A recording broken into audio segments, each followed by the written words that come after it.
¿Cómo lo veis el tema de esa expectativa de poder?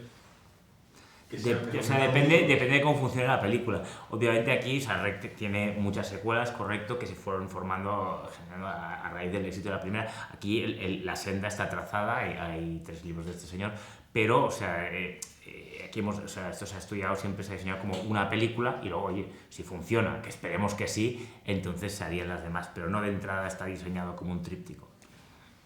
Hombre, con el final que presentáis sería muy puñetero, ¿no? Sí, y es el final del primer libro, además. A mí lo que me interesaba en todo esto es que pues todos los...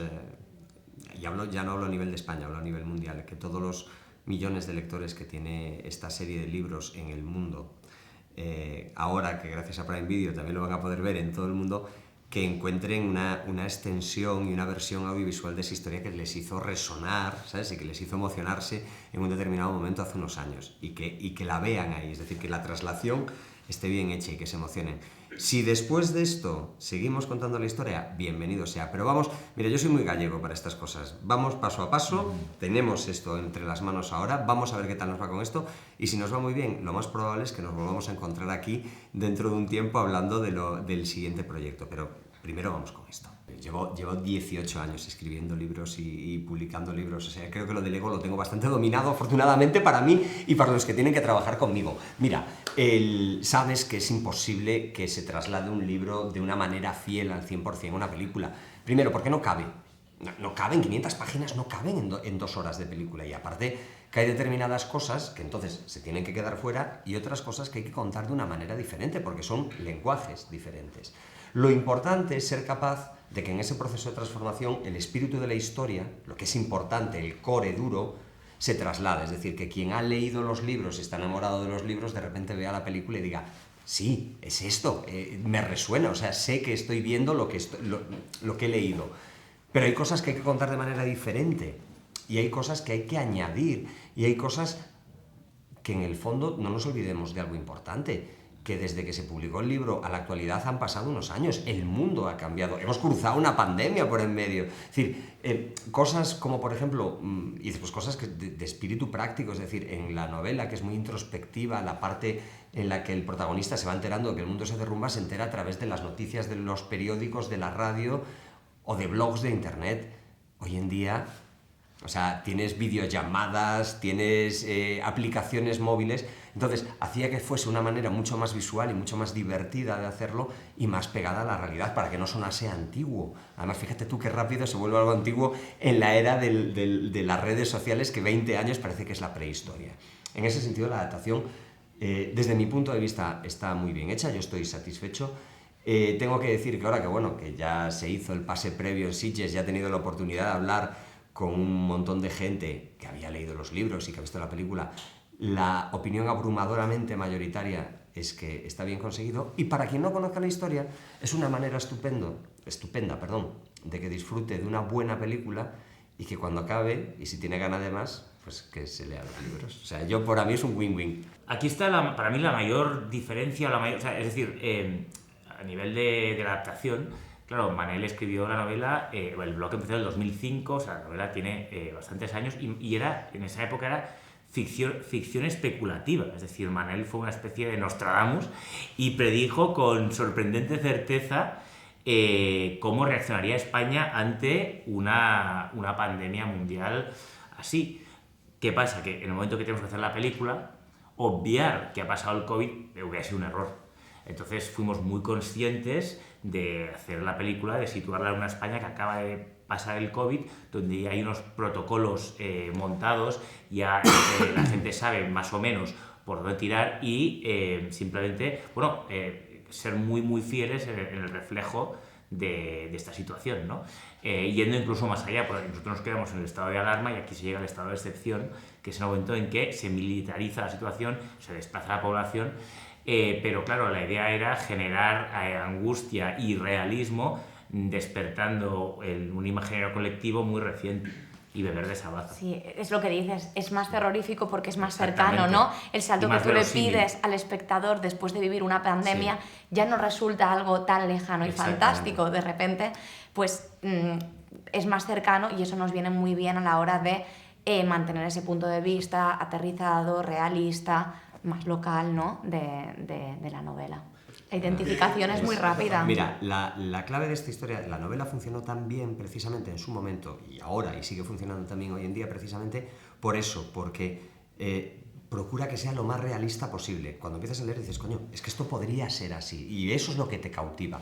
Y en la película pasa lo mismo, la empiezas a ver y hay un momento que tiene una sensación de falso documental, es decir, de esto yo ya lo he vivido, esto ya lo he pasado.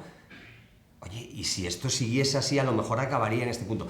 Ese punto de cercanía es lo que te arrastra. Ese punto de cercanía es lo que hace que esa primera hora de la película, cuando todavía se está desmoronando todo, tú estés con el corazón en un puño diciendo... Y no es género realmente, porque no es una película que te mantiene... Es política ficción de alguna manera. Sí, exactamente. Es un thriller, es ficción... O sea, te mantiene en tensión porque realmente... Sí. Fíjate, ¿cuánto tiempo pasa en la película hasta que vemos el primer infectado? Pasa un buen rato. Exactamente. Pasa un buen rato, es decir, y tú lo que estás media viendo... hora pasa. Y esa primera media hora realmente estás en tensión porque notas que lo que es lo cotidiano se está desmoronando y ese cotidiano te lo puedes encontrar tú al salir de tu casa después de ver la película. Entonces, claro, ahí está uno de los grandes Mi puntos a referente favor. era mucho más Contagion de Steven Soderbergh o El colapso, la serie francesa, que no pues una película postapocalíptica, por ejemplo, que la nuestra no lo es, la nuestra pasa hoy. Entonces ahí, o sea, repito, Manel hizo ficción especulativa y nosotros de especulativo sí que lo llevamos más allá, pero el punto de partida es muy similar a lo que hemos vivido. Por suerte sigue siendo ficción. Sí, exactamente. Sí. Bueno, cuidado, que está... Lo fácil y goloso y gracioso sería decir que rodar con un gato, pero no es así. Es muy difícil rodar con un gato, pero sobre todo lo que es frustrante rodar con un gato.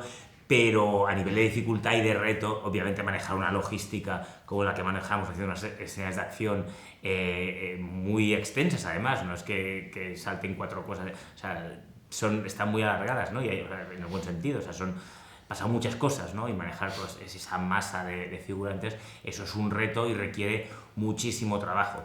Lo que sí te voy a decir es que si tú pones todo el esfuerzo y el trabajo y el empeño en diseñar esas situaciones, esas escenas, más o menos salen como las has querido diseñar. Con el gato no. El gato, yo me acuerdo, por ejemplo, a lo mejor empezaba el día con una serie de acciones que esperaba que hiciera el gato y a medida que iban pasando las horas las iba tachando y al final conseguía que el gato, si ponías comida, fuera ahí a comer y poco más. Entonces es más frustrante igual, pero es mucho más complejo, obviamente, rodar acción. O sea, había un trabajo de coordinación muy diseñado y muy minucioso, claro, entre todos los equipos, sí, que en determinados días eran gigantes, ¿no? Y a eso se le suma pues un gato que no siempre atiende las órdenes, sí, a estar a lo mejor rodando en Galicia, ¿no? Donde el tiempo no siempre te da la continuidad que necesitas, exacto, ¿no? En una película, donde ruedas en agua, de noche, o sea, sí van sumando obstáculos, pero bueno, al final había mucha energía y estaba todo como muy coreografiado y muy coordinado. Equipo, la verdad, el equipo de rodaje fue maravilloso. Claro, lo pregunto porque quizás no sea la escena más espectacular de la peli, pero sí, desde fuera me pareció la más compleja, que es cuando están pasando por la zona de calderas del hospital, sí, porque hay niños, hay gigantes, sí, exactamente. Un espacio cerrado. Además hay una persona de riesgos laborales que está haciendo su trabajo y gracias a Dios que está ahí, pero asegurándose que la densidad del aire sea la adecuada, que los niños solo están ahí. Y rodar con niños, sobre todo, siempre se dice que es muy difícil, pero no es tanto por los niños, porque muchos, incluso incluidos los nuestros, tienen unas ganas tremendas. El tema es que, claro, la jornada laboral de un niño es muy corta. Entonces, esa escena, por ejemplo, se rodó en 2 días, sobre todo porque es que los niños los tenías pues 4 horas, a lo mejor hacías los planos generales con los niños, luego se tenían que ir, hacías los primeros planos de los adultos y luego al día siguiente volvían los niños, entonces ahí, claro, ahí está, pero sí, ahí está el gato. Bueno, el gato realmente al principio de la escena lo meten en una mochila y obviamente luego la mochila no está el gato, claro, ahí, o sea que nos lo ventilamos rápido. No, fíjate, no, Pedrito no lo hubiera aceptado. No lo hubiese aceptado. Lo habíamos oído de su representante. Es una estrella, Pedrito. Pero sí, claro, hay niños, hay fuego, hay un stunt, ¿no? Muy, muy claro. intentábamos ser muy ingeniosos a la hora de diseñarlo, porque precisamente éramos muy conscientes de todos los obstáculos que ya teníamos de partida en el guión, ¿no? Entonces, pues a la hora de diseñar todas las secuencias, pues veíamos qué localizaciones pues podían jugar más a favor de obra, o si teníamos una localización complicada, pues qué inventábamos, ¿no? Para poder acabar el día de rodaje y que pudiera... Bueno, y para que luzca, sobre todo. O sea, yo creo que lo peor que te puede pasar en una producción, sobre todo española, aunque sea muy grande. O sea, en Estados Unidos sí que parece, no sé, tampoco he rodado nunca una superproducción estadounidense, pero que tienen todo el presupuesto y que puedes coger cada palabra del guión. Y aquí, si intentas plasmar igual alguna escena que estaba en el guión, como un poco, ¿sabes? Pero te puedes quedar corto. O sea, es mucho más inteligente saber a dónde quieres llegar, qué tienes que contar en cada escena de acción y de ahí hacer la tuya en función a la localización, a lo que luzca más. Para mí es la manera de construir y también es más divertido, claro. No, yo creo que está todo, sí, llegamos a todo y... A mí solo se me queda una cosa fuera, que es un MacGuffin recurrente en la novela, que es el maletín, el famoso maletín que persiguen permanentemente, que a día de hoy, cualquier entrevista que haga siempre me preguntan ¿qué había dentro del maletín? Y digo, bueno, pues la respuesta no va a estar en esta película, pero aparte de eso, que aparte, al final, fíjate lo que son las cosas, cumplió una finalidad de narrativa, de hacer avanzar la historia, y la gente se lo tomó literalmente al pie de la letra. ¿Qué hay dentro del maletín? Sí. No, yo no tengo... Hay sí una cosa también para mí que sí que es cierto, pero ahí está la gracia, por eso la novela es diferente a una película. Cuando llegas, por ejemplo, al Zarenkiewicz, Manel puede estar 15 páginas explicando qué es el Zarenkiewicz y es muy interesante. Aquí no pudimos. Entonces aquí es cierto que aunque ese barco realmente más o menos existió, en Galicia había una cosa parecida, aquí, bueno, pues es esas cosas de world building que igual no puedes esmerarte tanto, pero para mí en concreto es esa, porque el resto creo que está muy bien contado. Pero ahí sí que es cierto que el Zarenkiewicz es un pasaje muy, muy interesante a la hora de explicarte cómo llegaron ahí, y aquí está apuntalado, pero... Sí, obviamente no. Exactamente. No hay tiempo. Pues nada, Venga. gracias. Gracias.